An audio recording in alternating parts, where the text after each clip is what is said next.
सभी राजा धनुष उठाने का प्रयत्न कर रहे हैं, लेकिन किसी से धनुष नहीं उठा। उसके बाद प्रभु श्री राम आते हैं और धनुष को तोड़ देते हैं। जब प्रभु श्री राम ने धनुष तोड़ा तो धनुष के साथ कई वस्तुएं टूटी। शंकर जी का धनुष टूटा, अहंकारी राजाओं का अहंकार टूटा, जनक जी और सुनैना जी की चिंता टूटी, जानकी जी की प्रभु मिलन की चीर प्रतीक्षा टूटी। जब धनुष टूटा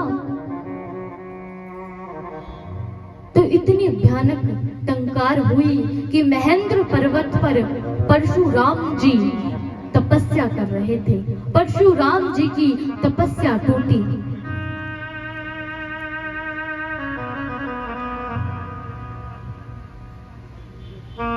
जनकपुर में कुछ अहंकारी राजा व्यवधान का शोर कर रहे थे।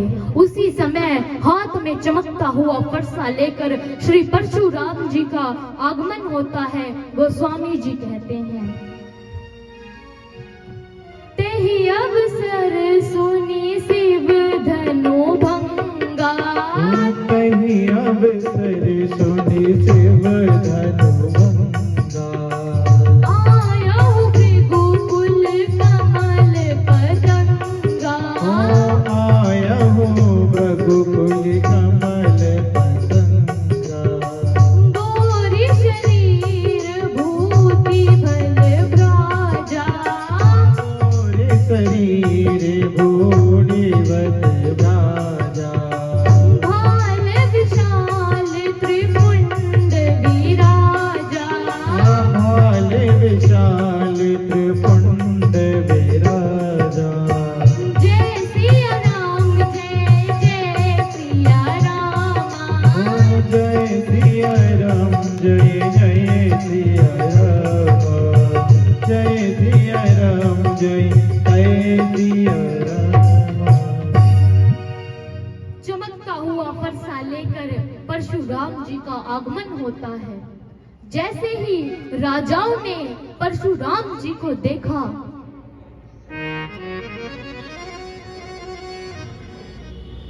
तो सभी चिंता में डूब गए। सोचने लगे इससे तो अच्छा यही था कि हम जनक जी की फटकार सुनकर चले गए होते। अब ये बाबा हमें जीवित नहीं छोड़ेंगे। सभी राजा अपने पिता के नाम के सहित अपना परिचय दे रहे हैं, ऋषि से डर रहे हैं। अभी तक तो परशुराम जी की दृष्टि प्रभु श्री राम पर थी, इसलिए शांत खड़े थे। लेकिन जैसे ही प्रभु श्री राम से दृष्टि हटी और खंडित धनुष पर दृष्टि गई तो जनक जी से बोले, कहा, ओ मूर्ख जनक, जल्दी बोल, ये शंकर जी का धनुष किसने तोड़ा है? या तो उसे इस सभा से अलग निकाल कर खड़ा कर दे ताकि मैं उसका वध कर सकूं, अन्यथा तो मैं सभी राजाओं का वध कर दूंगा। परशुराम जी ने जब ऐसा बोला तो मां सुनैना सोचने लगी कि अभी तक तो मेरी बेटी के हाथ ठीक से पीले भी नहीं हुए और विधवा बनने का समय पहले ही आ गया। जनक जी सोच रहे हैं कि अगर मैंने ऐसा कहा कि यह शंकर जी का धनुष राघव ने तोड़ा है तो यह ऋषि राघव का गला काट देंगे। कई बार ज्ञानी भी अज्ञानी हो जाते हैं। ब्रह्मा की कौन गर्दन काट सकता है? प्रभु श्री राम ने हाथ जोड़कर ऋषि से कहा। गोस्वामी जी कहते हैं, नाथ शंभु धनु भंजनी हारा, नाथ शंभु धनु भंजनी हारा, होई केहू इकदा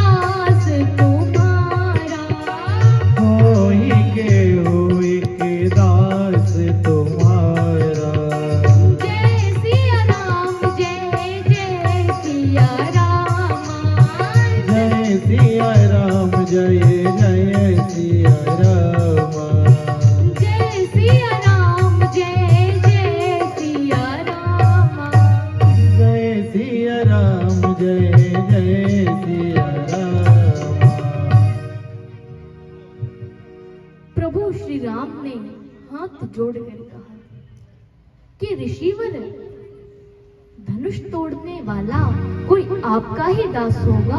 आप आज्ञा तो करें कि सेवक को आपकी क्या सेवा करनी है।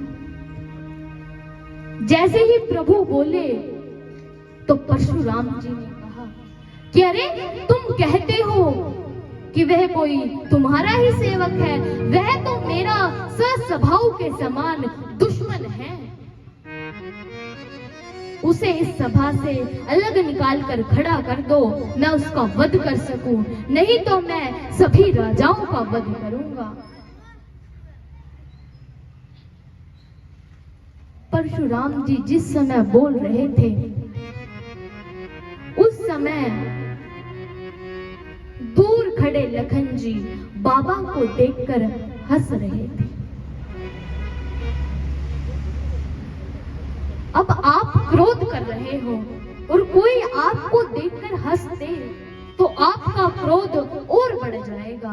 जैसे ही लखन जी को परशुराम जी ने हंसते देखा तो राम जी से बोले, हंसत देखी नख सिक रिस व्यापी, हंसत देख नख सिक रिस व्यापी, राम तोर भ्राता बड़ पापी, राम तोर भ्राता बड़े पापी, जय सिया राम, जय जय सिया राम, जय सिया राम, जय जय सिया राम, जय सिया राम, जय जय सिया राम। राम जी से बोले, कहा राम, तेरा भाई बड़ा पापी है, इसे मेरी नेत्रों के सामने से दूर कर दे, अन्यथा तो मेरा क्रोध और बढ़ता जा रहा है। क्योंकि काल को कोई देखना पसंद नहीं करता, सब चाहते हैं कि काल मेरे नेत्रों के सामने से दूर हो जाए। लखन जी परशुराम जी से बोले, कहा आप कह रहे हैं कि इसे मेरे नेत्रों के सामने से दूर कर दो, तो आप अपने नेत्र बंद कर लें, तब मैं आपको दिखाई ही नहीं दूंगा और आपको क्रोध नहीं आएगा। परशुराम जी का और क्रोध बढ़ गया। फिर पुनः लखन जी ने कहा ऋषिवर, ये फरसा तो आप मुझे दे दें, क्योंकि आप तो बेकार का बोझ ढो रहे हैं। इस फरसे से कठोर तो आपकी वाणी है, जो काम गोली नहीं करती वह बोली कर देती है। भगवान बोले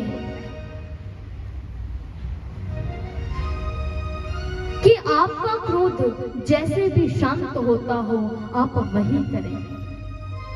परशुराम जी ने कहा कि मेरे साथ आप युद्ध करें। प्रभु ने कई बार टालने का प्रयत्न किया, लेकिन परशुराम जी माने नहीं। तब प्रभु श्री राम ने परशुराम जी के अहंकार को तोड़ा। बोलिए सियावर रामचंद्र भगवान की जय हो। श्री राम कथा समन्वय का ग्रंथ है। स्थान स्थान पर सेतु बंद हुए। प्रभु श्री राम का जीवन तो एक दूसरे को जोड़ने के लिए ही हुआ है।